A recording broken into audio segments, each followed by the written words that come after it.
And you guys know what CrossFit is. Raise your hand if you heard of CrossFit. CrossFit, that's where you go to the closet, pull out a pair of jeans, put them on, cross your fingers, hope they fit. That's how it works at my house. That's what we do. That's CrossFit at my house. That's how it works. Go to the closet, pull something out, I hope this fits. Sometimes it does, sometimes it doesn't. CrossFit is a fitness company. It was founded by Greg Glassman and Lauren Janai in 2000. And it is promoted as a physical exercise philosophy and a competitive fitness sport. And if I really wanted to get into CrossFit, I could probably get Jeff Cover to tell you all about it, because he knows way more about it than I do. I feel certain that his isn't like this. That is not his CrossFit. That's just at my house. But it's competitive. It's exercise. It's really cool. It's kind of swept the nation. It was a big thing when it started. It was real faddish, and it's lasted pretty. It's built a pretty good following, actually. It's kind of based itself really well, and so it's working really well for people. It involves a lot of different elements: gymnastics, Olympic weightlifting, interval training, high intensity interval training, plyometrics, powerlifting. There's a thing that it employs called Gyrovoy Sport. I don't even know what that is. According to my Microsoft Word 2013 or 365 or whatever this is, that's not even a real word. My mic quit. It's not good. You're still loud. It's okay. Yeah, it did quit. My batteries are dead. It quit. Sorry.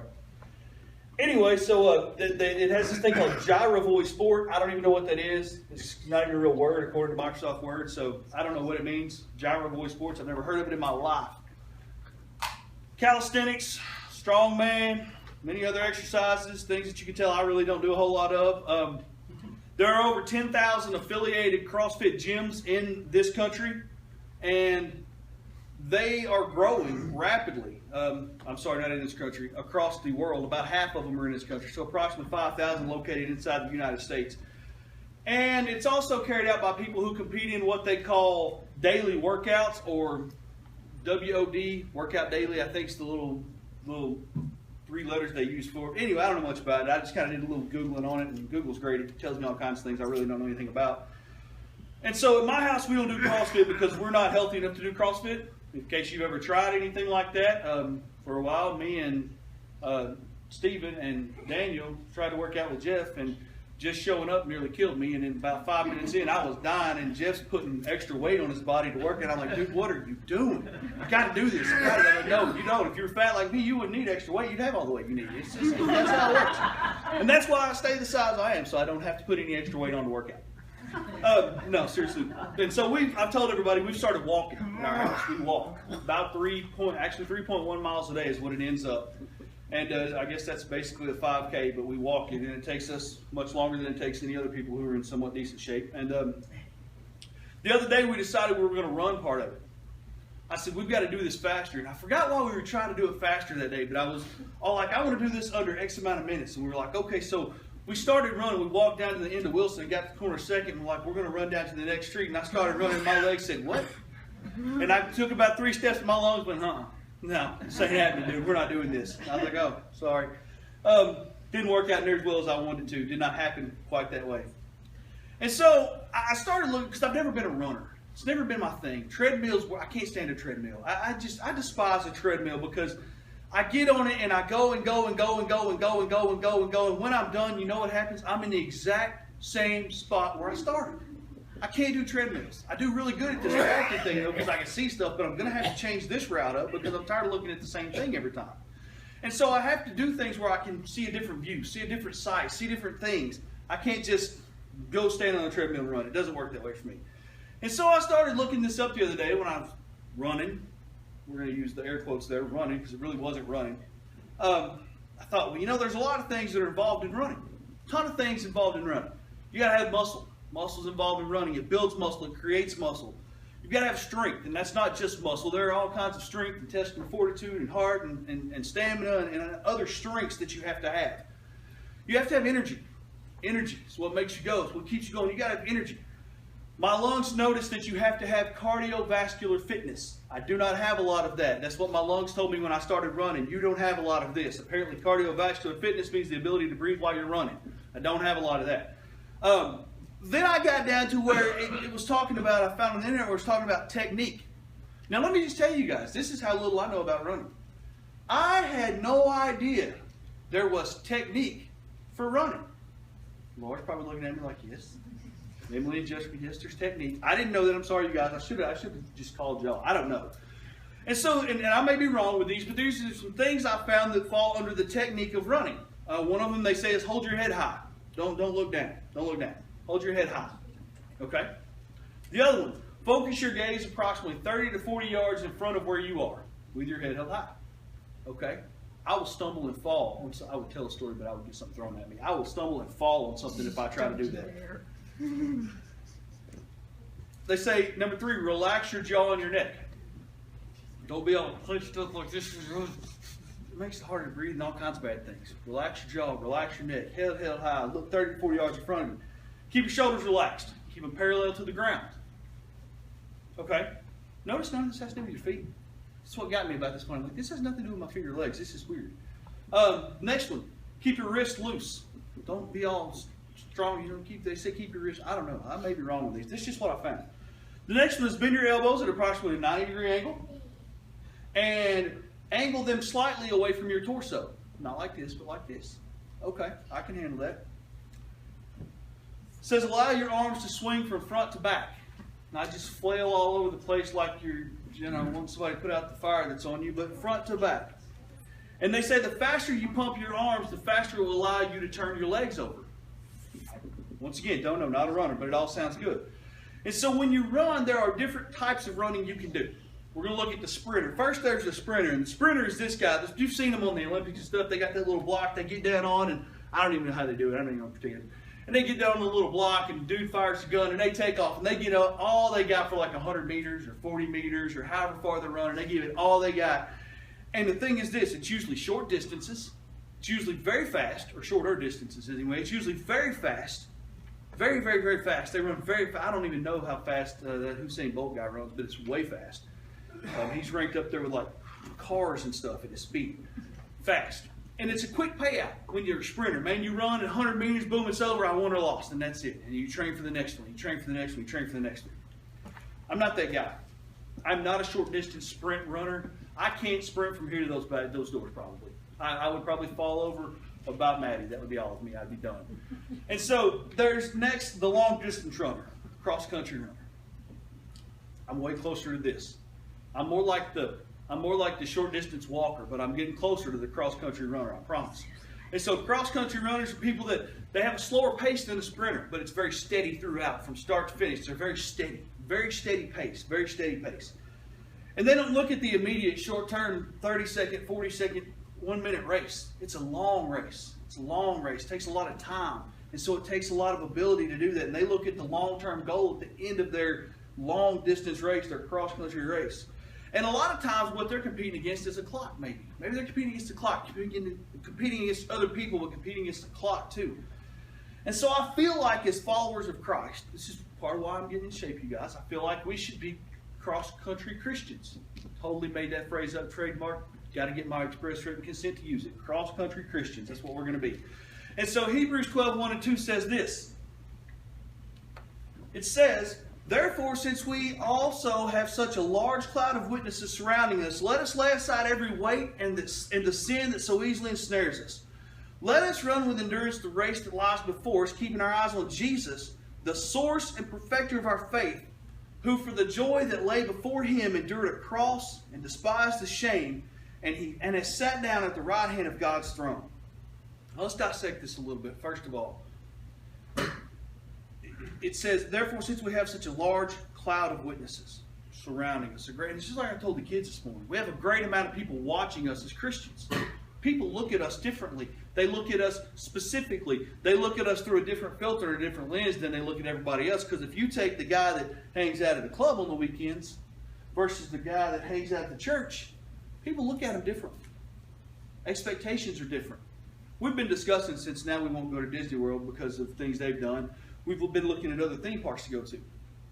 And we've been looking at Universal Orlando. And we've been looking at Busch Gardens. And we've been looking at Six Flags. And I'm just going to tell you, in my mind, once I've been to Disney World, there's not another theme park I can find that measures up. Nobody pulls the rides, the thematics, the waiting. Even waiting in line, man, is great. They make you enjoy waiting in line. It is so decorative and so thematic for what's going on. It's so interactive. And I can't find anything that measures up to the standard I've set for theme parks with Disney World. And so we set a standard as Christians, and people look at us and they measure us by Christ. If you're a follower of Christ, you're measured by Christ's standards by other people. They may not know a whole lot about Jesus. They may not know a whole lot of verses out of the Bible, but they know just enough to go, oh, you're not supposed to do that. That's how we're looked at as Christians in this cloud of witnesses, people that witness what we do. It says, lay aside every weight and every sin that so easily ensnares us. Meaning we've got to get rid of the things, we've got to get away from and get rid of the things that are problematic in our lives. As Christians, we have to get rid of the things that are problematic in our lives, the things that weigh us down, the things that cause us burdens. If you're a runner, you do not go out running in blue jeans and a sweatshirt. I know that much. I don't know a whole lot, but I know you don't run in blue jeans and a sweatshirt. T-shirt, tank top, shorts, shoes. You don't run in blue jeans and a sweatshirt and sandals or flip-flops. It's just not what you do. It's problematic. It ensnares you. It weighs you down. It causes you problems. It says, let us run with endurance the race that lies before us. Keeping your eyes on Jesus. Focused ahead, head up. Worrying about what's in front of you, not what's behind you. Head up, focused on Jesus. Let us run the race with endurance that lies before us. And so what that means is don't look back at your past mistakes. I didn't post a good time in that last quarter mile. Don't look back at that. I did this the other day. People aren't going to like that. You can't change what you did the other day that people aren't going to like. I can't change what I did the other day that people aren't going to like. I can't do it. I can't change what's already happened. And so we have to continue forward. We have to look forward and look forward and look forward and focus on Jesus and focus on Jesus, because that's where it comes from. It's the source, it says. The source and perfecter of our faith, who for the joy that lay before him endured a cross and despised the shame and is set down at the right hand of God's throne, who endured a cross. And guys, listen, we endure a lot of things in life. We endure hardships, and we endure deaths in our families, and we endure illnesses, and we endure medical problems, and we endure physical disabilities. But we have never endured a cross. We have never endured that death that Jesus Christ endured. We have never endured that pain and agony and misery that Jesus Christ endured. We have never gone through that. We have never endured that. We have never felt that weight upon us. We have never felt that come on us. We have never also been able to say that we've sat down at the right hand of God's throne, because we're not Jesus Christ. We can't do that. And so when you start talking about endurance, you start talking about going over a long distance and having enough stamina, enough energy, and enough heart, enough muscle, enough strength to get through from point A to point B. And everybody always goes back to pulling a large weight, maybe a cart or a plow. I didn't realize how heavy plows were. Those things weigh a ton, you guys. And I may sound dumb when I say that. They're extremely heavy. And so here's the key. Here's where we're at today. Here's what I want us to be able to do. I want us to be able, when it's all said and done, okay, when our life is over, when Christ comes back, here's the main point. I want us to be like Paul. I want us to be able to say, I have finished the race. I didn't quit halfway through. I didn't get sidetracked and go somewhere else. I didn't give up when it got really difficult. When that bad thing happened in my life and my grandma died of cancer, I didn't get mad at God and give up on God. When things went bad in my life and I could have blamed anybody in the world, and I could have blamed God because that's what I felt like doing, I didn't blame God. When my child was born with this special need, I didn't get mad and quit and blame God. Instead, I turned to God, because that's the source of my strength. That's the source of my endurance. The source of the perfection in my faith is turning to God. And instead of turning away and getting mad, I turned to God.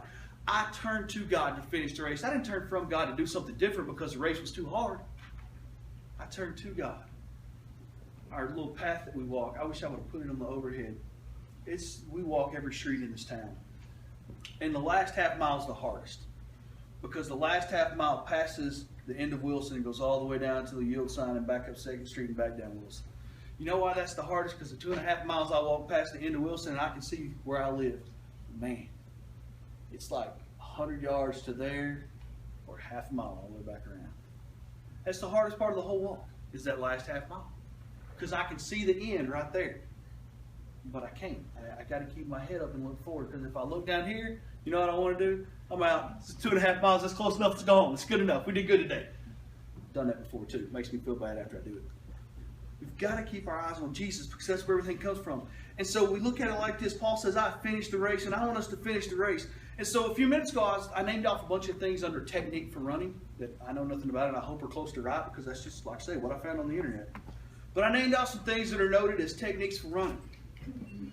And when I started sermon prep for this, I had no idea about running techniques. I had no idea about any of those techniques. I learned a lot of things when I put sermons together, especially things like that, when I pull something from outside in to kind of make an illustration out of.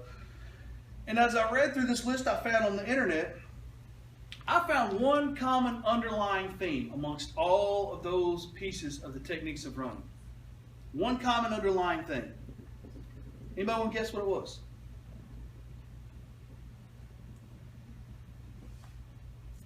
Because it wasn't shoes. It wasn't how expensive they were. It wasn't what kind of shorts and shirts you wore. It wasn't how strong your legs were or how long they were. It wasn't how fast you could pick them up and put them down. Everything on that list, hold your head up, stay focused ahead, keep your wrists loose, keep your neck and jaw loose, keep your shoulders parallel. Everything on that list pointed to one thing. It helped alleviate and reduce shoulder tension. And I stopped when I read all that and I went, shoulder tension? What does that have to do with running a race? What does my shoulders, what does the tension, what does that have to do with running a race? That's the silliest thing I've ever seen in my life. What does that have to do with running a race? It's not leg strength. It's not muscle twitch speed or muscle fiber twitch speed. It's not anything like that. It isn't Nike versus Reebok versus Converse versus New Balance versus Adidas versus whatever else is out there that I don't know about. It's shoulder tension. It alleviates shoulder tension. And I'm still blown away by that theory. Shoulder tension is that important to running. Why is that? Why is that so important? Why is it so important that we alleviate shoulder tension? What does shoulder tension do? It causes muscles, your neck, your shoulders to kind of tighten up. When that tightens up, then your back tightens up. When that tightens up, you get so tired. When your shoulders tighten up and your back tightens up, you tense up, you get so tired and you'll get headaches from it, and it just filters down. And so if we want to run a race for God, and if we want to run this race as followers of Jesus Christ, well, not just do it for the sake of, yeah, I did that, go me, but for a purpose, for a reason. We want Christ to be proud. We want to make God proud. We want to do good for God. And for this reason, shoulder tension. It rests firmly on our shoulders. Endurance. The ability to endure does not have anything to do with running with our feet that are running in this race. It has nothing to do with our legs that are churning, or our calf muscles, or our thighs, or our quads, or whatever that thing is I found the other day, the muscle on my shin. It has nothing to do with that. It has to do with shoulder tension. Because the weight of everything is on our shoulders. So to keep the tension out of our shoulders, what do? First of all, pull out our Bible. Jesus said, "Come to me, all of you who are weary, heavy burden, and I will give you rest. All of you, take up my yoke and learn from me, because I am gentle and humble in heart, and you will find rest for yourselves, for my yoke is easy and my burden is light." See, in the old days, especially old biblical times, this was kind of the thing. A team of oxen would be hooked to a plow or a cart or whatever they were pulling. And the yoke between them was a very large wooden beam that would run from the front of the oxen all the way back to the cart, and that's what they pulled it with. And so it was very heavy. It carried the weight. It carried a large percentage of the weight of whatever they were pulling in the fulcrum point, and you get into all kinds of physics and things I really shouldn't be talking about, so I'm not smart enough to do that. But you get into all the physics and dynamics of weight and weight transfer and all these things, and so it's very, very, very heavy. And across the neck and shoulders of these oxen was what they would call the bow of the yoke. And this bow was attached to this yoke beam itself. And you know what bore all the weight of what they were pulling? Neck and shoulders. It's the feet and legs. It was all the weight was here. All the weight was across here. That's where all the weight was that they bore when they would pull something. It was upon their shoulders, and it was heavy. It put a strain, and it caused tension. It was heavy. And it caused them to slow down and to trudge down and to not be able to pull us hard and not be able to pull us fast because it caused problems. That's why Jesus said this. One of the greatest hindrances in running, didn't know this, tension in your shoulders. One of the greatest things that will take you out in running, tension in your shoulders. One of the worst problems, tension in your shoulders. That's why Jesus said this. That's why Jesus wants our cares. That's why Jesus wants our worries. That's why Jesus wants our problems. That's why Jesus wants us to give it all to Him. That's why. Because He knows that carrying all this on our shoulders weighs us down. And when it weighs us down, it makes it harder to pick this foot up and put it in front of the other foot, and pick this foot up and put it in front of the other foot. That's why He said, you can take my yoke because it's easy. I've done the hard part. I've already been through the hardest part. I've already done all of that. That's why He wants our cares. His yoke is light. Jesus Christ bears the weight of the world now with little effort. Because let's face it, if a man can take the world's sins and die on a cross and come back from that, how much extra are our little problems? How much extra is, I don't feel good? How much extra is, I'm tired? How much extra is, I don't know how I'm going to pay the bills this month? How much extra is we can't afford to go out and eat? Because let's face it, most of us in America today, that's the kind of things we're dealt with. Can't go here and eat. Can't afford to go out and eat. Can't afford to go on a nice vacation. I have to settle for just a small vacation. I can't afford to buy a new car. I'm going to have to drive this one for another year. Those are the kind of things we're faced with in America. It's not like I can't afford to feed my kids for the most part. It's just not. We're one of the richest countries in the world. We've all been so blessed by God and what we've done. It's not things like that. It's little things. And if God can take the weight of the world on His shoulders as sin, or if Christ could take the weight of the world on His shoulders as sin and have God look away from Him and Him die that death on the cross and then come back from it, surely our little problems and our little weights aren't that big a deal. I say all that to say this, ladies, when you come home at night and your shoulders are tense, don't go to your husband and ask him to rub your shoulders. That's not what that's all about. Don't ask him to rub your shoulders. Don't ask your husband, I need you to relieve the tension in my shoulders. Because it's not going to do any good. Go to God. God, I need you to take this weight off my shoulders. I need you to relieve this weight off me because I can't handle it. God, I am not big enough to take this weight on my own. I'm not big enough to survive this weight by myself. I'm not big enough to carry this around. And as hard as it is for me to be a man and stand in front of you and admit that I'm not big enough to do something, I'm not. That's tough to do. It's tough for me to stand up and say, I'm not big enough, or I can't do it on my own, or I can't handle it. It's hard to do when you're a man. Especially when you're a man who grew up in a house with people who, a dad who was rough and tough and gruff and dropped out of high school in 7th grade and worked for a living and watched John Wayne and didn't cry when Old Yeller came on. It's tough to stand up here and go, I can't do this by myself. I cannot handle this on my own. And I need help. I need help. I need someone to take my hand and lift this off of me and carry it so I can walk. Because the only way I can run is to start walking. That's all it is. So the question this morning is this. How's your shoulder tension? Are they tense? They're knotted up. You need a masseuse? Day at the spa? You need a day with God. You need some prayer. You need some time with Christ. You need to relieve that tension with Him because that's the only way we're going to get rid of it for good. Are your shoulders tight? We don't need to ask someone, what are my shoulders? We need to ask Christ, will you shoulder my load? That's what He's there for. Stand up.